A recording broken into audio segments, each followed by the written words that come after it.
Hey guys! Are you still recovering from admission season and feeling bad about not getting into a super crazy elite university that's highly rejected with an admission rate of under 4%?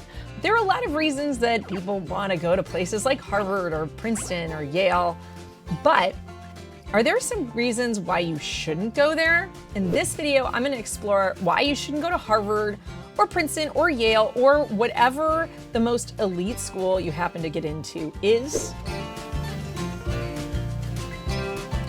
My name is Brooke. Over the last 20 years, I've spent a good amount of time helping high school students get into colleges, particularly competitive colleges. If you're in the process of applying to colleges or looking to the future toward the college admissions process and you want insider information, free tips, and test prep insight, be sure to subscribe to our channel. You can also find us on social, and you can find our online courses at SupertutorTV.com, as well as a couple of books on Amazon. I also want to say a quick thanks to Skillshare, which has sponsored this video.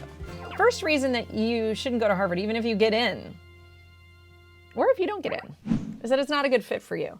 There are many reasons that a college isn't a good fit for you. It could be that it doesn't offer a program that interests you.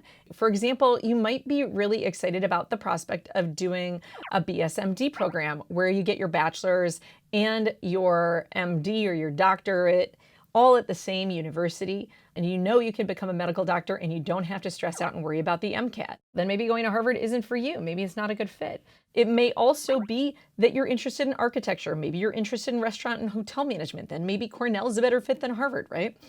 There might be a particular arts program you're into. Whatever it is, it could be a department, it could be the vibe of a campus, it could be that you want to go to a religiously affiliated campus. But whatever it is, if you're not engaged on your campus, that's one of the leading indicators that your college experience is not going to have as much of a positive impact in your life.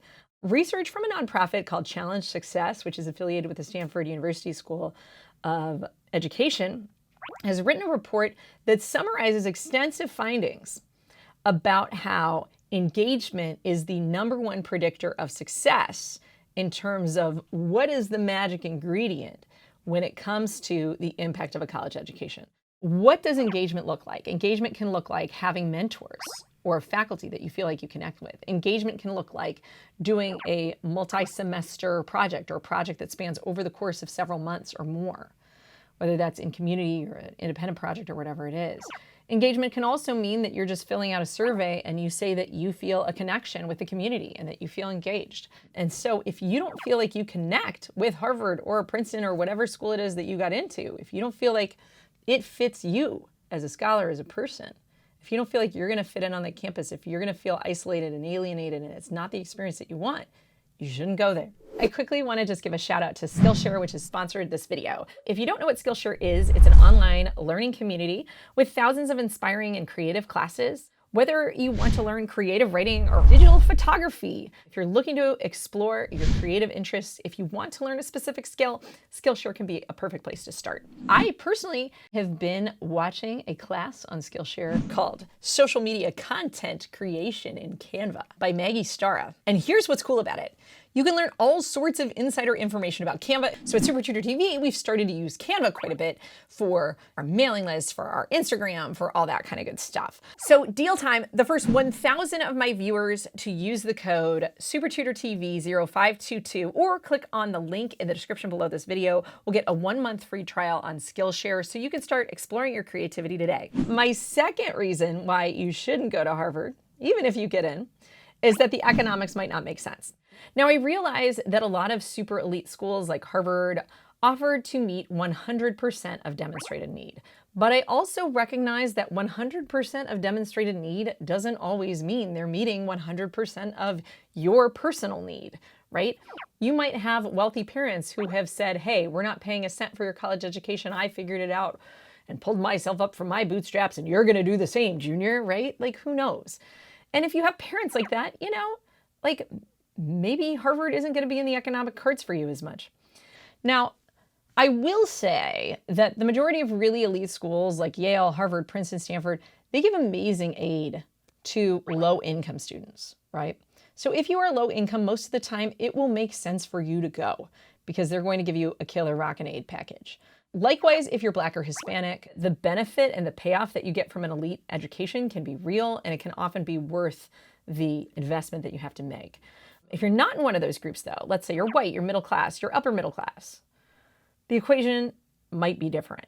One groundbreaking study that came out in 1999 from economists Alan Krueger and Stacey Burke Dale, which I've talked about in another video on a similar topic to this, and they found that students who apply to a place like Harvard or Yale or whatever it is, got in and chose to attend a different school, typically lower ranked, but somewhere else than this upper crust kind of school that they got into, they fared about the same when it came to life outcomes, income levels, etc., right, over time.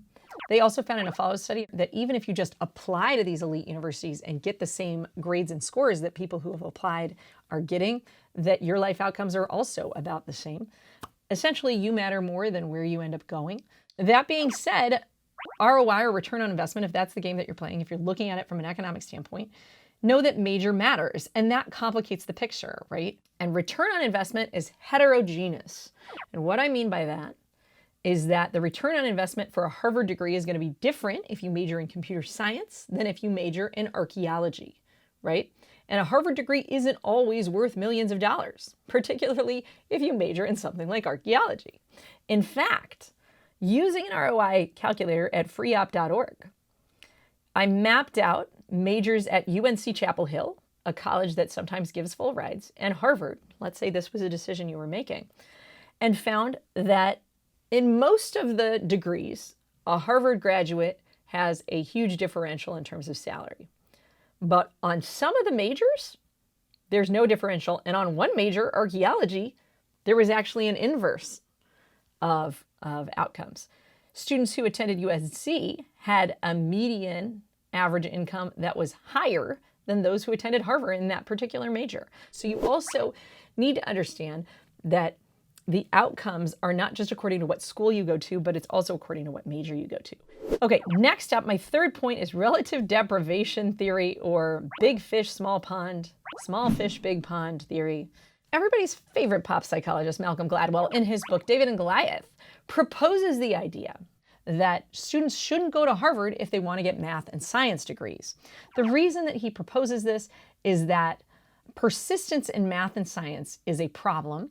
And what persistence means, it's the idea that if you enter college and you're like, I'm going to major in math, or I'm going to be an engineer, or whatever you've decided to do when you're 17 years old, and you get there, chances are, if you perform in the lower, third of your class, you have a much higher rate of dropout, no matter what school you go to, regardless of how good you are in comparison to everyone else in society.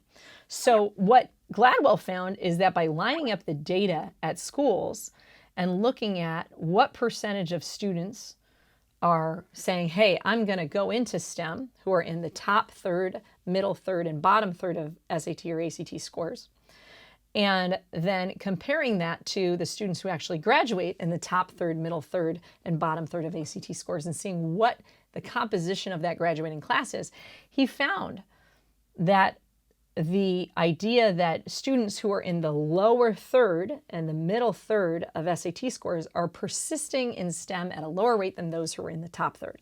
Meaning that when you're in those fields, if you feel like you're not as smart as the kids that are around you are, you may never get that STEM degree at all.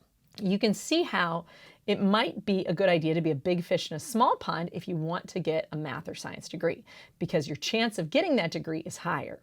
He says that your odds of successfully getting a math degree fall by 2 percentage points for every 10-point increase in the average SAT score of your peers. So for every average SAT 10-point increase at a college or university, your probability of being able to survive and get a math degree decreases by 2 percentage points. So he says if you get into Harvard and the University of Maryland, you should go with Maryland because its SAT scores are 150 points lower on average, and you have a 30% better chance at getting your degree. Now, that being said, again, I think you have to look at yourself. Are you so academically well performing that your SAT scores put you in the 75th percentile at Harvard? If so, then this probably isn't a concern to you. But if you barely eked into Harvard and you're at that 25th percentile and you're not in one of these underprivileged groups where that Harvard degree actually means something when it comes to employment later in life, maybe it's not the best choice for you. So there you go. There's one final reason why you might not want to go to Harvard, and that's if you got into Stanford. But as some of you know, that's where I went. I hope you guys like this video. If so, please give it a thumbs up. Subscribe to our channel if you haven't yet. Be sure to check out SupertutorTV.com if you are looking to up those scores. And you can check out the blog that goes with this video in the link in the description. Cool, awesome. You can find all the data that I talked about there. Thanks so much for watching, guys, and I'll see you soon. Bye-bye.